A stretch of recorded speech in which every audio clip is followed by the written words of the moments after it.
Speech, अगर कोई हम कुछ बोलते हैं तो हेट स्पीच करके मुकदमा दर्ज कर देते हैं, और जो हमारे धार्मिक आका हमारे सल्लल्लाहु अलैहि वसल्लम की शान में गुस्ताखी करता है उनके खिलाफ कोई कार्रवाई नहीं। मेरी जमीन से आता हूं जहां पर 15 दिन पहले एक संविधान को कमजोर करने का काम किया गया, वहां पे जिस प्रकार से 5 मजलूमों की जान ले ली गई, जिस तरह मैंने कहा था मुझे डर नहीं है, मेरे खिलाफ मुकदमा लिखा गया, मैं वहां मौजूद नहीं था, और ये मुकदमा सिर्फ इसलिए गिरफ्तार कर लिया गया संभल के अंदर कि सिर्फ उन्होंने अजान लाउड स्पीकर से दे दी थी। हमारे लोगों की हिफाजत नहीं की जा रही। एक मॉब लिंचिंग सिर्फ धर्म के नाम पर, अगर कोई मुस्लिम है, ओबीसी है या पिछड़ा समाज का, एससी समाज का है, तो नाम पूछ कर करके उसकी हत्या कर दी जाती है। हाँ, मजलूमों की आवाज बनकर खड़ा हूँ, उन करोड़ों भारतीय मुसलमान और अल्पसंख्यकों की जद्दोजहद और हक की बात करना चाहता हूं जो इस देश का अटूट हिस्सा हैं। मेरे अल्फाज बंटवारे के नहीं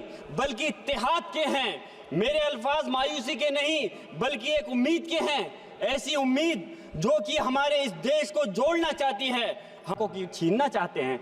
माननीय सभापति जी, मैं आपके माध्यम से कहना चाहता हूं कि आर्टिकल 30 के अंदर अपने तालीमी इदारों को कायम करने और उनके चलाने का हक है, लेकिन हमारे साथ ज्यादती हो रही है। ये संविधान को अगर आप कमजोर करेंगे तो याद रखना ये देश कमजोर होगा, हमारा मुल्क कमजोर होगा। जो संविधान के प्रति वफादार नहीं हो सकते वो हमारे मुल्क के प्रति वफादार नहीं हो सकते। मैं उस संभल की सरजमी से आता हूं जहां पर 15 दिन पहले एक संविधान को कमजोर करने का काम किया गया, वहां पे जिस प्रकार से 5 मजलूमों की जान ले ली गई, जिस तरह से 30 से ज्यादा लोगों को गोली मारकर घायल कर दिया गया और 27 से 50 से ज्यादा लोगों के खिलाफ मुकदमा दर्ज किया गया।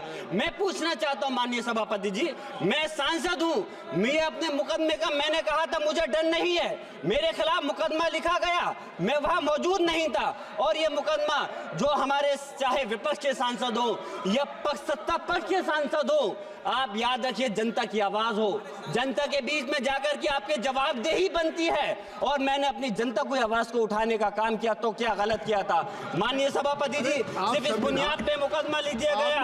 आज मैं आपको बताना पॉइंट पे बोल रहा हूँ, संविधान पर ही बोल रहा हूँ माननीय सभापति जी। आज मैं चाहता हूँ उन लोगों को इंसाफ मिलना चाहिए जो जिन्होंने ज्यादती की है, उनको सजा मिलनी चाहिए। और आज एक इमाम को सिर्फ इसलिए गिरफ्तार कर लिया गया संभल के अंदर कि सिर्फ उन्होंने अजान लाउड स्पीकर से दे दी थी।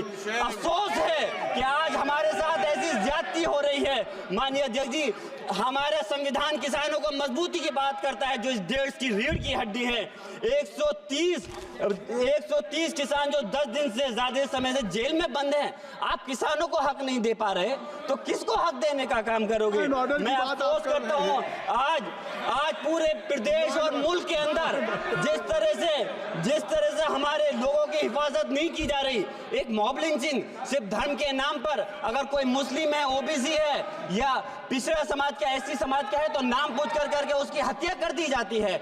बुलडोजर चलाए जा रहे हैं। हेट स्पीच, अगर कोई हम कुछ बोलते हैं तो हेट स्पीच करके मुकदमा दर्ज कर देते हैं, और जो हमारे धार्मिक आका हमारे सल्लल्लाहु अलैहि वसल्लम की शान में गुस्ताखी करता है उनके खिलाफ कोई कार्रवाई नहीं। मेरे पास समय कम है, इसलिए तेजी के साथ में मुझे बोलना पड़ रहा है। माननीय सभापति महोदय जी, ये सवाल बंटवारे का नहीं बल्कि हम वतनों के लिए जिनका जमीर मर गया है उनके जमीर को जिंदा करने के लिए है। हम चाहते हैं इस देश की आजादी, हमारी देश की, सभापति जी बस मैं अपनी बात खत्म कर रहा हूं, 1 मिनट।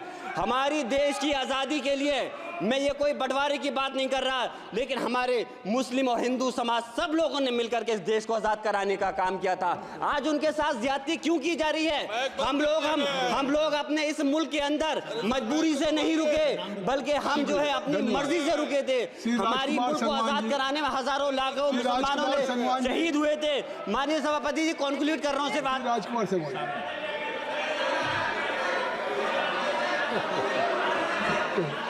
तो आप कंक्लूड करें ना, आप कंक्लूड कर लें। शुक्रिया माननीय सभापति जी। मैं एक मुस्लिम और अल्पसंख्यक रहनुमा के तौर पर मैं अपनी बिरादरी के लिए खास हक के मुताबिक नहीं करता। मैं सिर्फ ये चाहता हूँ कि आईना के बाद संविधान के मुताबिक हर नागरिक के लिए जो वादा किया गया उसे पूरा हो। हुकूमत से कमजोर की